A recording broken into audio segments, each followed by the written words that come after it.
Today, we become legends.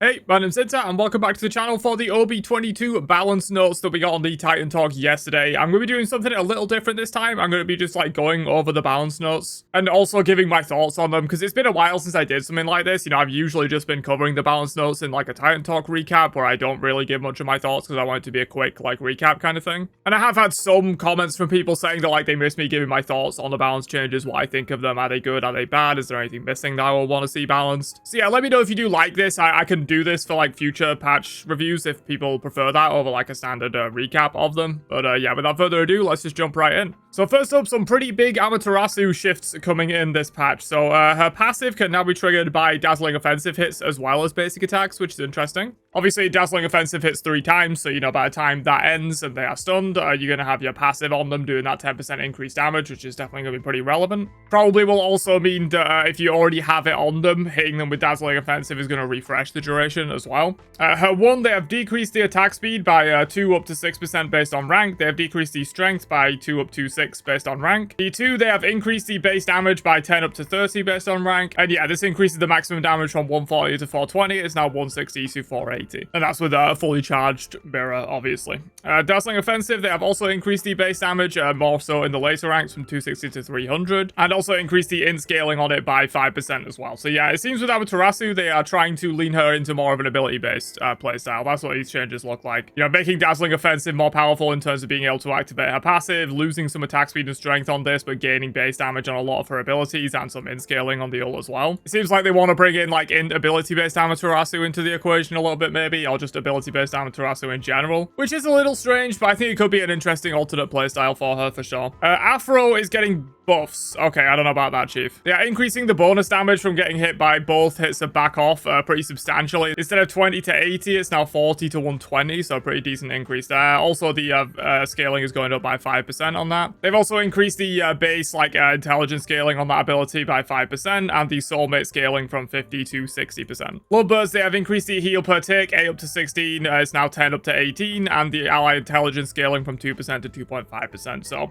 I think these changes make sense in terms of like they want to make damage intelligence Aphrodite a little bit better, but I do wish it would have come with a nerf to her ultimate, to be honest. The god is already very high ban rate and very annoying to deal with, at least where I play in ranked, and I feel like this is, you know, this is mainly a buff to intelligence mid Aphrodite, which I don't think is as big of a problem, but this is still going to benefit regular Aphrodite in the support role. You know, if she builds some incidental intelligence, she'll get a little bit of extra damage, she gets more base damage and more base healing. It's just going to make support Afro even better when she's already one of the best supports in the game and it's banned a lot and really annoying to play into. So I would have liked to have seen this come with a revert to her ultimate cooldown change where it's 100 seconds at all ranks again instead of 100 down to 90. I just don't see any reason why it should be 90 second base at level 20. That's just crazy. So yeah, not necessarily opposed to the way they're buffing her here, but I wish it would have come with a nerf to some of her support viability. You know, either the protection share down from 11% to something like 8% or the ultimate cooldown going up to 100 seconds at all ranks. Because I really don't think support Aphrodite needs any kind of buff, and this is a bit of a buff to support Afro, even though it's aimed at being a buff to mid Afro. Chaac is getting buffs as well, interesting. Overflow, they have increased the heal amount per level from 0 to 1, so you get a little bit of per level scaling on the heal now. His 3 now grants a stack of overflow every 1.5 seconds, which is 4 stacks over the duration of it, but that doesn't work in the aspect. So yeah, pretty small buffs overall for Chaac, and they're aiming at being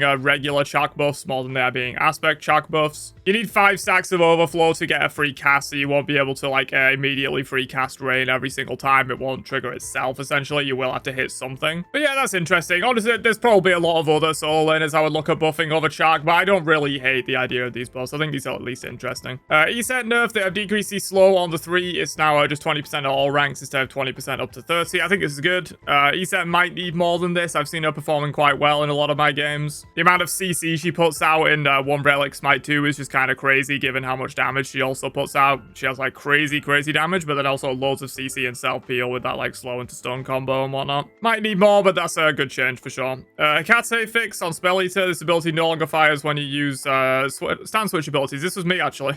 I don't know if they'll have mentioned it on Titan Talk, but I brought this up to them in the Ambassador Discord. I was like, Ula stand switch is proccing Hecate 2, which makes no sense because it doesn't proc Hydras or any other like on ability use item effects. It shouldn't be proccing Hecate 2. So yeah, all of you Ula maids playing against Aspect, Hecate, and Assault, this one's for you. Mulan nerf, they have increased the protections while, decreased the protections while firing. I assume that's meant to say from 40% to 30%. This is fine. I don't think, honestly, Mulan was that big of a problem after the initial nerf that they gave her, where they took down the base damage on the arrow. I think Mulan has just been fine generally, but maybe she's performing better outside of where I play. Where I play, I don't see that much Mulan. She does okay when she's played. I don't think she's like super broken. Like, I don't know if there's going to be any Osiris nerfs in these balance changes, but Osiris is a god I would look at way before looking at Mulan for solo lane. But honestly, I'm not opposed to a nerf for her. I think she is one of the stronger solo laners in the game. And if they nerf some of the stronger solo laners, it gives other stuff like maybe the Chaac and Amaterasu that they're trying to buff up, maybe they have a bit more of a chance to shine. Mercury nerf, they have decreased the basic attack damage by about 5% of the max charge. And Sonic Boom, they have decreased the maximum bonus speed from 40% to 30% after you ult. They also fixed an issue where the tooltip didn't state the spin duration or the bonus speed from casting the ultimate, so yeah, you can see that now. And yeah, this is fine. I do think Mercury needed some nerfs for sure. I think the Linnean Bow nerf definitely did hurt him a little bit, but he still just absolutely one-hits you in the late game with just 3 into 1 auto attack and Linnean Bow is kind of silly. Much harder to counterplay as well now because of it. Well, for starters, beads and Aegis, you know, you can only have one of them. If you buy Aegis, you can survive his damage, but if you get hit by his ult into 3 combo and you have no beads, you're just locked down for like about 3 seconds and you're dying at that point. No time to actually press your Aegis, and if you go beads, obviously, you know, you can beads the ult, but then he's just gonna kill you anyway. But then also, even beads isn't like super great counterplay to anymore. It's still decent counterplay to his ultimate, but beads doesn't really deal with his 3 ult too well when he just insta right click cancels it, Linnean Bows and ones you and you die. Yeah, Mercury definitely needs some nerfs. We'll see if Linnean Bow gets another nerf at some point as well. I feel like maybe it could use another nerf, and that would definitely hit Mercury as well. It's probably his best item outside of like standard crit. Nuwa getting a buff to her base kit. I think this is fine actually. They did nerf Nuwa's ultimate recently pretty heavy-handedly, making it only proc items at 50% value because she was doing really well. And this is one of those gods where like she's a bit of an ult bot, and I feel like her base kit doesn't really do very much. So I'm kind of fine with them giving a big nerf to her ultimate and then you know, buffing up her base kit a little bit. I think this is fine. They've increased the Clay Soldier's dash damage scaling by a bit. They have increased the Strength of Earth penetration. That's pretty big. From 4 up to 12, it's now 6 up to 18 flat pen, which is pretty big. As we all know, flat pen is OP, and you can't get it on items in Smite 2, especially not on intelligence damage dealers. So yeah, getting more flat pen is always going to be very powerful. They've also increased the base damage of Shining Metal by about 20 in the later ranks, and increased the damage scaling by 10% intelligence as well. Okay, we are getting Osiris nerfs, good. Aspect of the Fragmented, they have decreased the damage mitigation per stack from 2% to 1%. Yeah, this is good. Honestly, they should maybe remove this entirely. I'm not sure. I feel like the fact that you can just go Aspect and go the same tank build and just be better. Like, but I guess you won't just be better now. Not only do you probably have less of the mitigation stacks overall on average with the Aspect, but now they're also going to be doing half of what they're doing in base Osiris. So you will be significantly less tanky via the mitigation, I suppose. And Sickle Strike, they have decreased the protection item scaling. Oh, it still has protection scaling in the Aspect. That's another thing that could go, maybe. You know, they could even up its intelligence scaling if they wanted to, but just take off the protection scaling. So I think this would be a lot less of a problem Aspect if you couldn't build tanky with it. You know, if you had to build like at the very least bruiser like intelligence build or a full damage intelligence build, I feel like at that point it's much more fine to deal with. It's the fact that you can just build this and just abuse the one's cooldown for absolutely crazy amounts of damage via the protection scaling, be really tanky, abuse Glad Shield procs and maybe Phoenix Shield procs or whatever with the one. Like I think it's just how tanky you can get while just this being better than base Osiris. But to be fair, with these nerfs it probably will now be worse than base Osiris for a tank build. I do feel like this might need a little more, though. This is absolutely the top solo laner in the game right now, completely fucking broken. Sobek, they have increased the protections on his passive by 1 per stack and 0.1 per level per stack. Scylla's getting a shift. Aspect, they have increased the damage scaling from 0% to 5% max mana on Sentinel. So I assume that means on the Polynomicon basic that you get afterwards, it's now going to have max mana damage scaling, but it no longer reduces its own cooldown as well. That makes sense. And I'm a Monster, they have decreased the bonus damage scaling from 22 up to 30% of max mana. It's now 21 up to 25, and I think this makes sense too. Aspect Scylla definitely in need of a few nerfs, I think. I don't think she's like one of the absolute most broken gods in the game, but she is a pretty crazy good support, to be honest, if you can play it well. Thor getting some buffs. They have increased the strength scaling on Tectonic Rift by 10%, but not in the aspect. And they have increased the 3's damage scaling by 5%, but again, not in the aspect. This makes sense. People are just going aspect Thor no matter where you play him at the moment. People are going aspect Thor in jungle and building a full damage build, which like really probably shouldn't be the case. So regular Thor is going to get a little bit more of a reason to do this. I think maybe they could have also like increased the double tap damage, because that's obviously like a lot of where Thor's damage comes from. But I think these are overall pretty good changes. Tsukuyomi aspect is getting a buff. They have increased the explosion base damage by 25 at all ranks and the scaling by 15%. So yeah, just a little bit more damage on aspect Tsuku's ultimate. Xbalanque getting a nerf to his 2. 5% strength scaling, 5% int scaling, 2.5% strength per tick, 5% int per tick, all taken off of his 2. So this is like the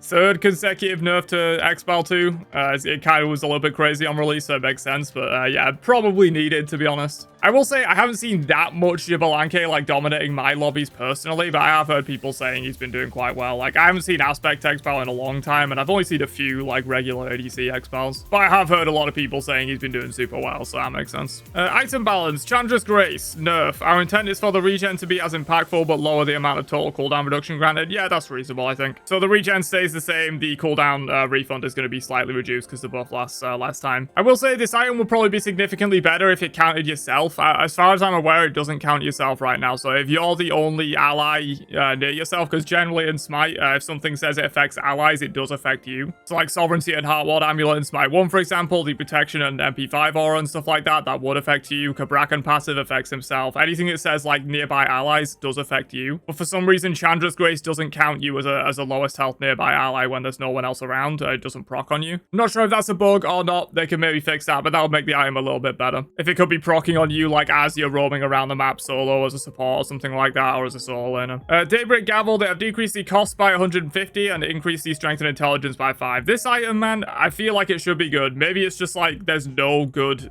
use cases for it. There's no gods that use it well enough. But the amount of stats this item can give, it absolutely crazy. It gives a ton of health, and it can be easily giving you like 100 strength, 150 in. Like, it's kind of crazy. But I guess you got to be like a hybrid scaler with consistent access to an AoE team heal, which is like Guan.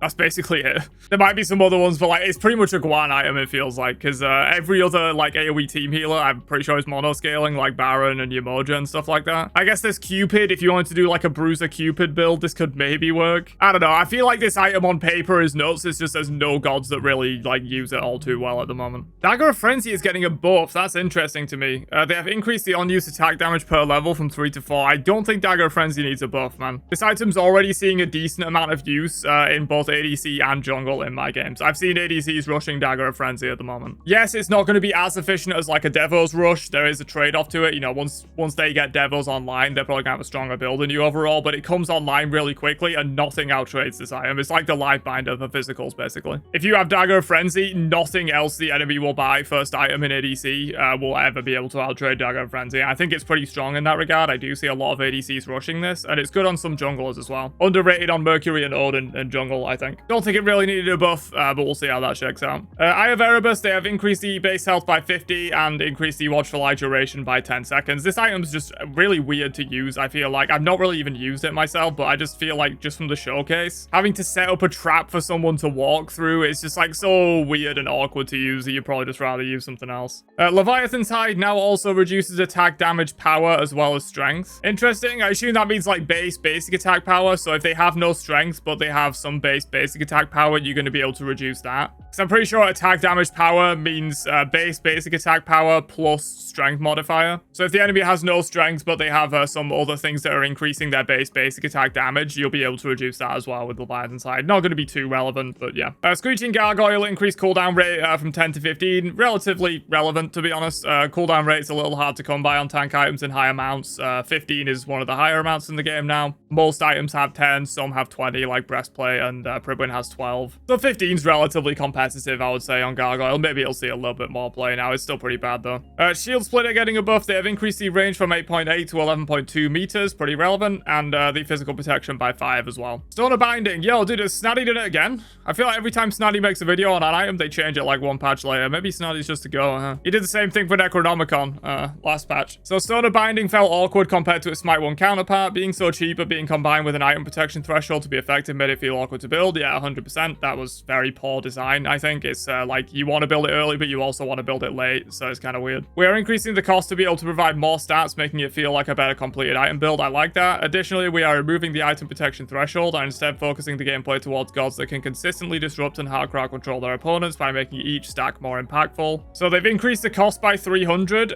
The physical prop by 10, the magical prop by 5, decrease the stack count by 1, but increase the protection production per stack by 2, remove the item protection threshold, and increase the stack duration from 4 seconds to 6, and they fade off 1 at a time. Damn, that is really powerful. So essentially, the maximum it can reduce has gone up from 20 to 21. It only requires 3 stacks now instead of 4, which is pretty big. The stack duration going up by 2 seconds, also big, and then the fact that they fall off 1 at a time now, you know, as long as you can keep CCing someone every 6 seconds, you can just keep this permanently up on them for 21 flat pen, which is pretty good. It wouldn't be unheard of for some solo laners with 2 base kit hard CCs to be able to CC someone every 6 seconds and keep this permanently active. You know, when Horus gets added to the game, for example, Horus will be incredible with this item. Wait, is the Stone of Binding like any CC in Smite 2? I think in Smite 1 it was hard CC only, but it might be any CC in Smite. What, in Smite 2? If that's the case, then it's going to be a lot easier to keep this permanently up, because soft CCs will work as well. Never mind, it's not. It's hard CC only. But yeah, still, if you got 2 base kit hard CCs, you're going to be able to keep this up pretty consistently on a guy while you're boxing and stuff like that. That could be really good. I like this rework, man. I think it'll make it probably a usable item. And finally, they have just decreased the cost of Executioner by 100 gold to 2550. I think this makes sense. It hasn't really competed with Titan's Bane for ADC builds in a long time. Sometimes you build both, but if you're only building one of them, you're always building Titan's Bane. So I think buffing Executioner makes sense. But yeah, that's my review of the balance changes. Again, like I said at the start, if you enjoy this kind of format where I like review them and give my more in-depth thoughts on the changes and like what I think is good, what I think is bad, then do let me know. I can do this for future balance updates, or if I can just stick to the recaps if you guys prefer that. Let me know down below and I'll catch you guys for another one later on. Have a great day